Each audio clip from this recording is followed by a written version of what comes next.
सासेया 4 मास प्रेगनेन्ट बेनिफ्राय सासेया गोरलै गथ' 3 मासनि सानैया 2 बोसोरनि गथ'फोर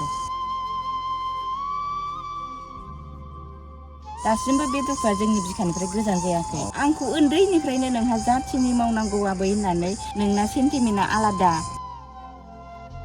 सरकारनि मानसिया बिनिखायनो आंबो फरायनायखौ गारनानै बिदिनो थांनाय जादों आरो नांनो 7 बोसोर जेलाव थानो गोनां जादों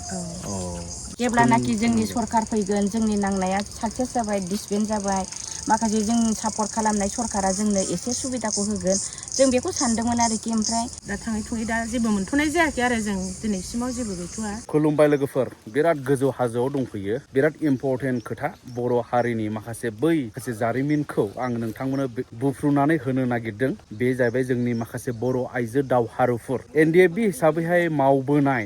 गावखौनो बावसोमबोनाय आइजो जानानै एबा हिनजाव जानानैहाय माबोरैहाय दिनैसिम गोथाङैनो दङ दाथ' डिसबेन्ड जाबाय NDFB आफादा नाथाय माखासे जारिमिनफोरा गोबां दं बिनिनो मोनसे पार्ट स' नैबे बिथांमोनानो जाहैबाय जायफ्रा आंनि उनाव दं नैबे जाहैबाय आब' सिंखावरि ओमफ्राय नैबे जाहैबाय नै आब' हायना थारमाने बिथांमोना दा शुटिंआव दंबाय थायो दा बिथांमोना कन्ट्रिबिउसन होदों गावखौहाय नैबे जांख्रिथायनि थैसोम 2आवहाय शुटिंनि थाखायहाय माखासे रल लानानैहाय दा बिनिफ्राय रला जिखियानो जाया मानो